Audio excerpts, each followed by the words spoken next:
you want to protect your team and not get burned out. Things are happening. It's obviously for the easy access of good dumplings. I think it makes us more resilient. We have a good positive trend. Why would you use something that inherited with a lot of issues to train for something that's going to determine your future?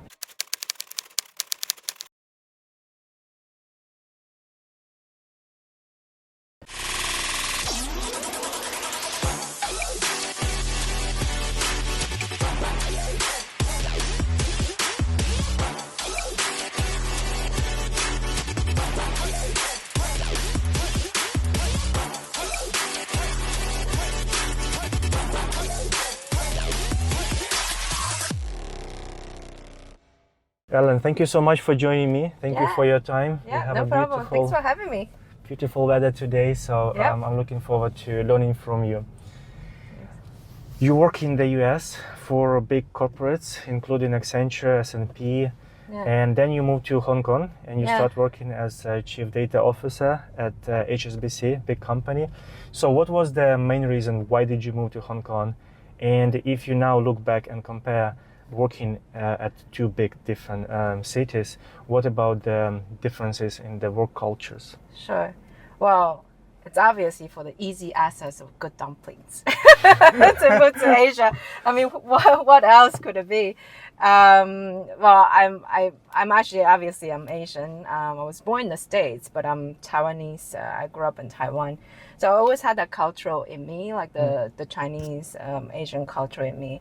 After spending probably 15 years in US, I feel like I really should explore that part of my route. And then Asia is really booming, right? So from an opportunity perspective, I'm actually taking advantage of it rather than taking a different direction. So I thought that was time. I had a good, almost 10 years, built up some experience in US to see what I can do and contribute in a growing Asian market. So it wasn't a hard decision, to be honest. It was a little different than what I expected, but it was a relatively easy transition to Hong Kong. And of course for the good food. Food is amazing. Isn't it? Yeah. I haven't been to Hong Kong already for, I think, more than 3 years. It's like, I want to go. It was just, and also it's a great location as a hub to go to all parts of Asia. And of course, now I'm in Shanghai, this continues to elevate my access to dumplings. But, there's a good part of it is for the culture, the cultural experience. In terms of the differences, your second question, I think, let me talk about the same first, what actually was surprised to me. I think both sides from Eastern and Western culture are very much built on relationship, how you work with people. And I think people don't talk about it enough.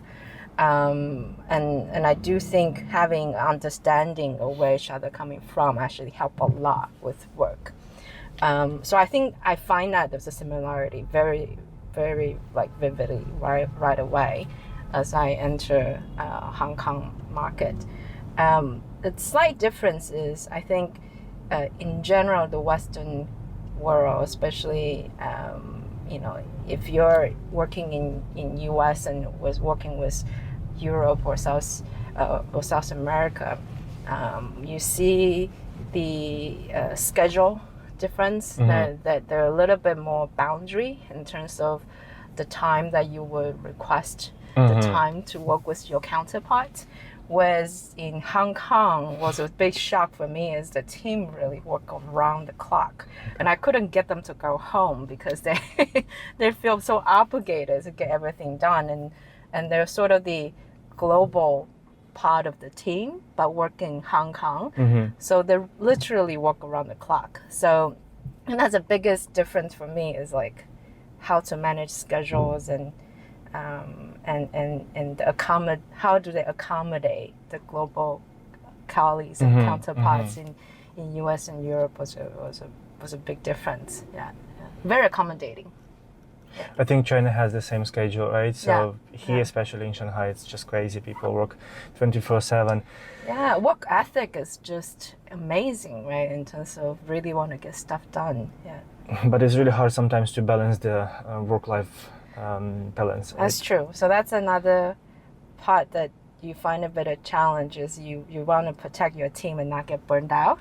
But how do you create a safe space for them to understand that it's okay to have work-life balance? You don't have to do the 996. You don't have to be judged by that, right? So. Right. You're promoting ethical AI. Yes.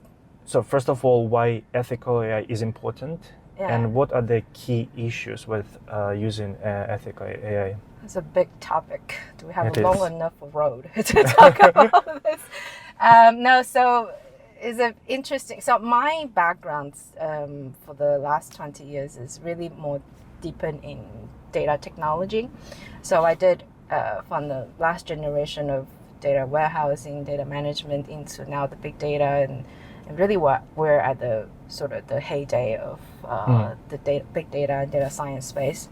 And that's last few years, actually shouldn't say probably more than 5 to 10 years, we very actively promoting AI, and it's really it gave us so much efficiency, gave us so much way to put the growth in the different spectrums, right?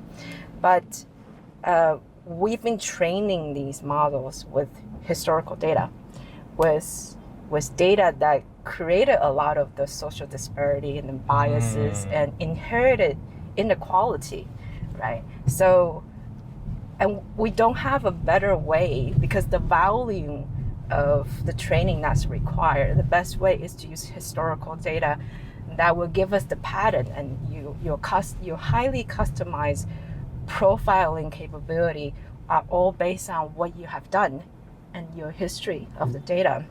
So if we want our future world to be different from the past, to improve it, that's not a right approach, right? Why would you use something that inherited with a lot of issues to train for something that's going to determine your future? So, and there's a book called Weapon of Math Destruction. I love the title, by Cathy O'Neill. And I read it, I think, when it came out in 2017 or 16. I can't remember the exact year.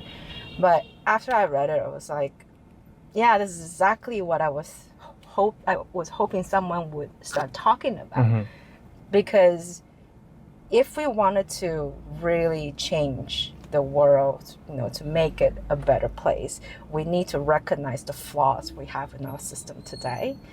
By using the history, the past way is not going to do it, right? So the AI development needs to really take into consideration of these biases, so we can actually have a chance to fight these biases in the future.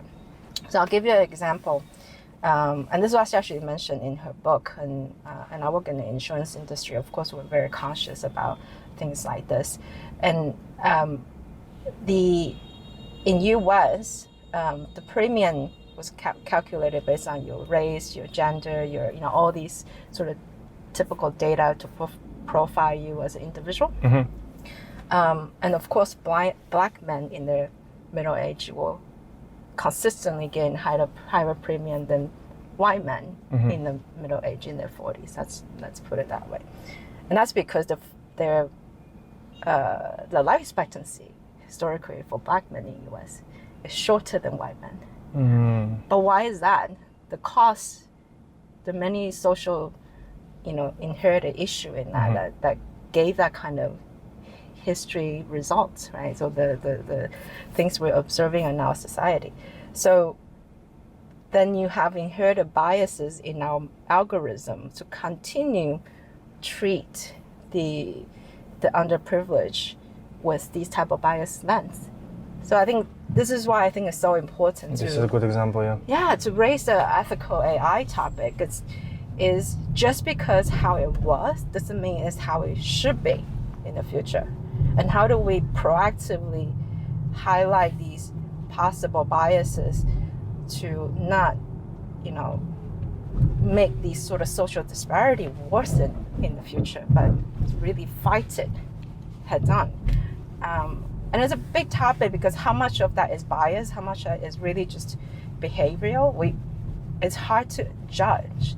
So it's a very sensitive topic, I think, to really get right. And I'm obviously still learning about this topic, but I do think we need to have enough attention on it to make sure, we're not causing more problem as the practitioner of data science world, but actually have a way to help solve these issues in the future. So, wow. Yeah. Well, the first step is awareness, right? The next step is action. But what actually the ways to fight it? I mean, is it changing algorithm or identifying these issues? And there's many ways. I think being conscious and there's a big movement in the insurance community to look at these, and not just in all the financial services side, right? In terms of mortgage lending, because it was a big topic in the U.S. on the mortgage lending rate by race, by geography. Premium calculation of fees is there's a lot of more tangible things we could do to look at the input data on training. I also think we in the past we didn't have a lot of solution on really manage the input for model training from historical or behavioral data versus training data. So training data are fabricated, synthetic data. So I think having a good balance of that would help model training a lot more manageable and a lot more transparent in a way. So there's some way to do it, but it really is very industry and very subject oriented. Like, you really need to know what are the inherited issues in that industry to be able to highlight these possible underlying issues. In 2020, you invested in a Carbon Reset. So this is yes. Hong Kong-based company. Yeah. Why did you decided to do it? And what was basically your journey into sustainability? Yeah, so I have outside of my corporate job, there are two passions. One is the ethical AI we talked about. The other one is sustainability.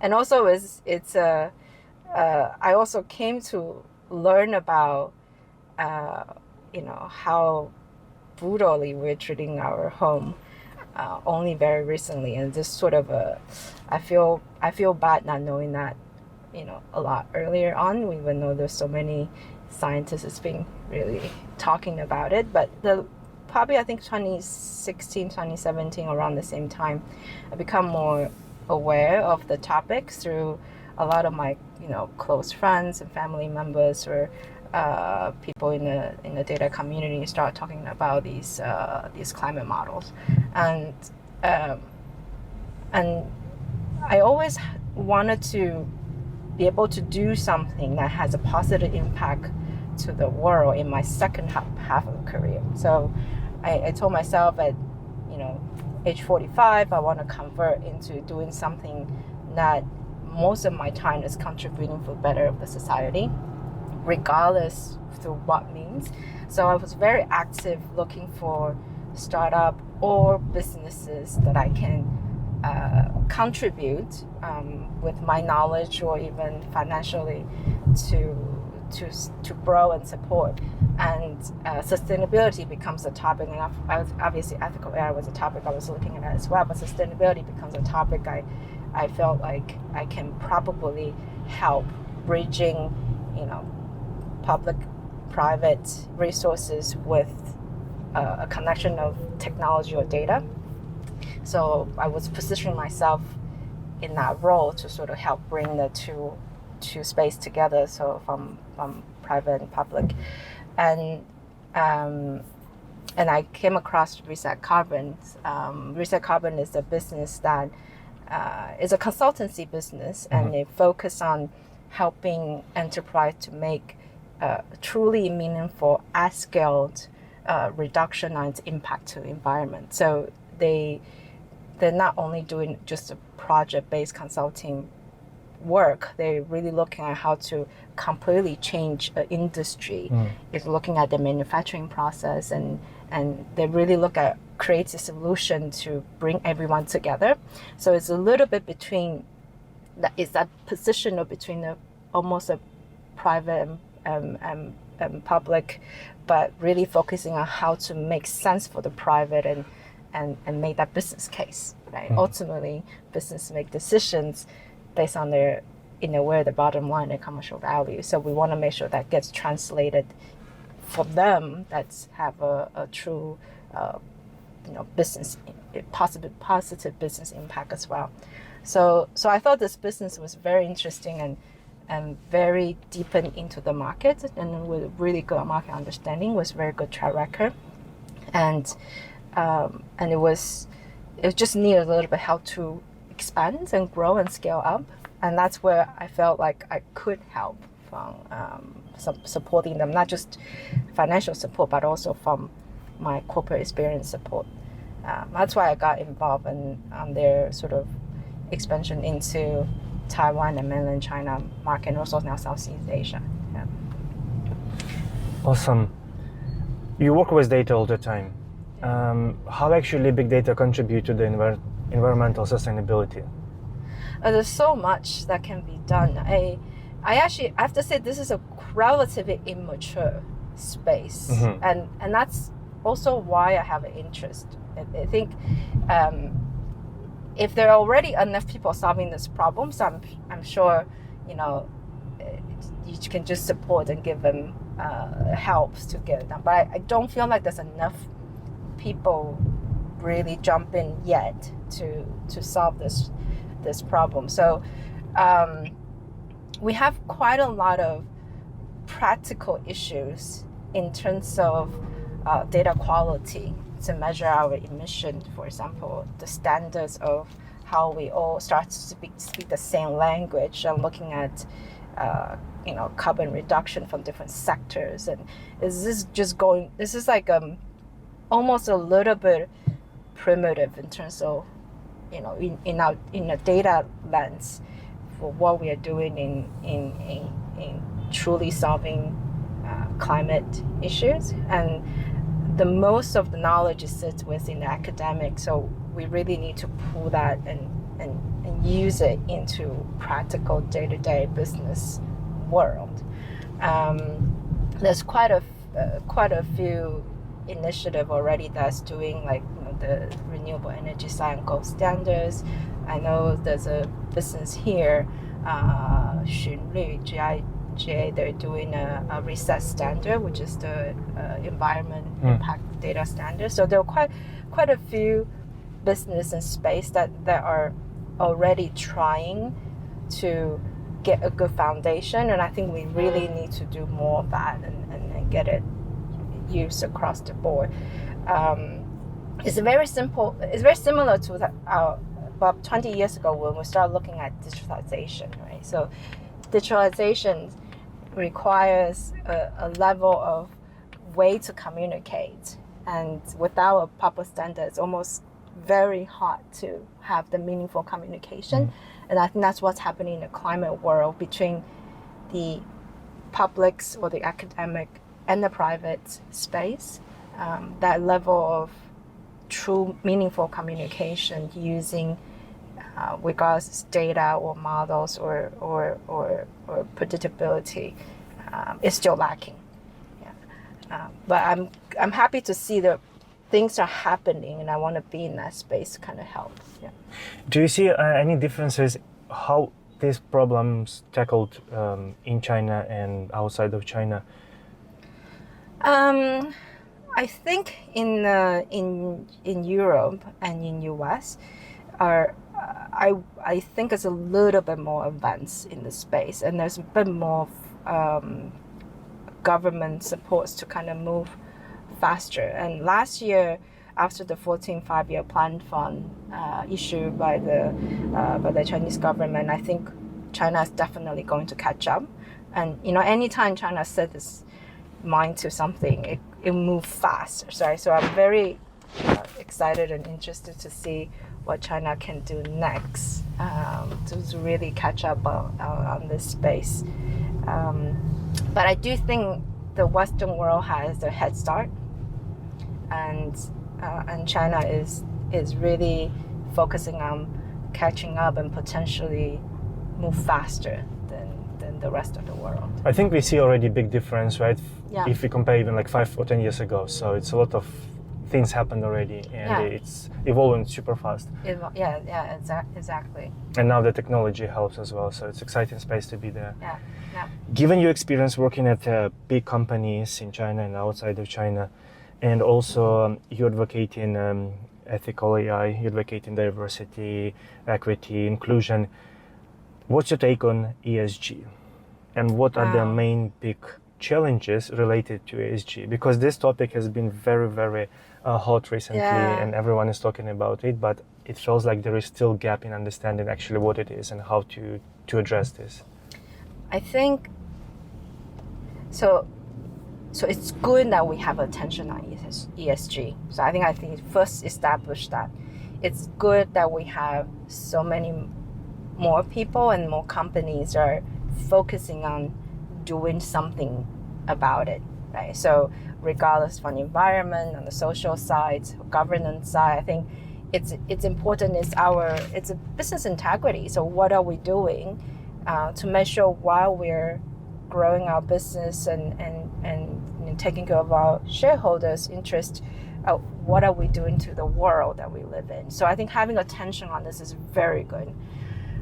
What I'm worried about, and also I start to see a little bit of overheating on this topic, and the hype's sometimes not necessarily good for the work, as it starts to lose the true meaning of what it really needs to deliver, right? And it becomes a little bit more of a marketing conversation and a branding, pure branding view. And not to say it's not important. I think it's very important to have very clear brand strategy and brand conversation on what's your position in the space.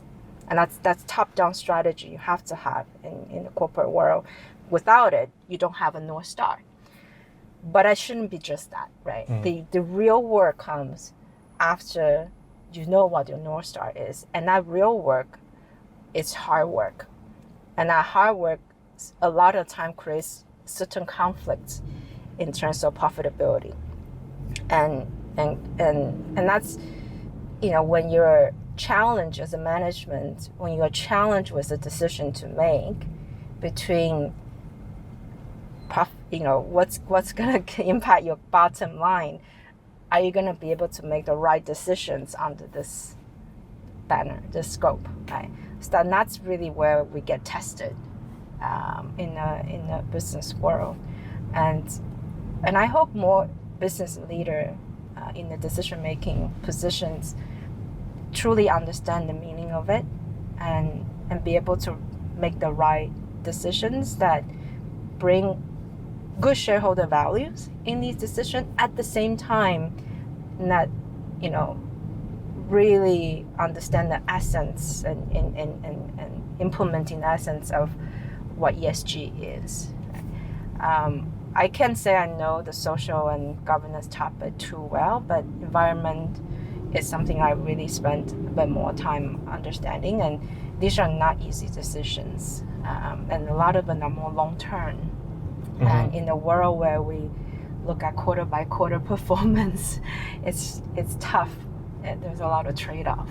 So I hope there are more people that can see that, long-term impact in their decision-making process. Yeah, definitely. It's a huge topic, right? And hopefully with more attention attached to it, there will be lots of changes in the future. Yeah. And I do think in general, we have a good positive trend. Yeah. So let's celebrate that. Let's celebrate that we are marching to a good direction, the right direction. So just to make sure when we're doing that, take your friends and making sure we check on each other and have that level of integrity and make sure we're all doing something that's truly meaningful and not for the talk. How about the COVID and all the lockdowns recently? How is it impacting specifically your life, your work? Any big changes? I think, I think anyone that said it doesn't impact is probably overly optimistic. So I think we had to add testing into our routine pretty much every day. You do have to be very, very agile, flexible in terms of making plans. So there is definitely a degree of impact to our day-to-day life. But I think it makes us more resilient as human and as a society, right? So this is, if you're not tested, you don't know your potential. And I do think if you look at adversity in that sense, you use it as opportunity to understand, to reflect on yourself, what you can do, and your flaws and your strength at the same time. But you don't have those opportunities. You're never going to be able to truly, see that, have the opportunity to reflect on your own self. So I think we take it as a gift almost, that we had this opportunity to kind of see how flexible we are to manage in our day-to-day life, but also use it to kind of reflect on our strengths and weaknesses and see how we improve ourselves as a better human being, right? So that's what the way I see it. But definitely it presents its challenges. Being a Taiwanese American is not easy at this time in China, to say the least. But I always see my team, the people I work with, and just how lovely they are, and just put those other things aside, right? You work with people, you work for those relationships, and those sorts of things are meaningful to you. Yeah. Thank you so much for all the insights, for all the sharings. It's super interesting, and I'm going definitely to put some takeaways for people to read as well. And the book I want to check as well and read that book. And I wish we see more positive things in the space that you're working with. Thank you. I hope so too. Looking for those updates. Thank you so much. Yeah, thanks for having me. That was Between Meetings. Please subscribe, like, share, comment, and we see you next time.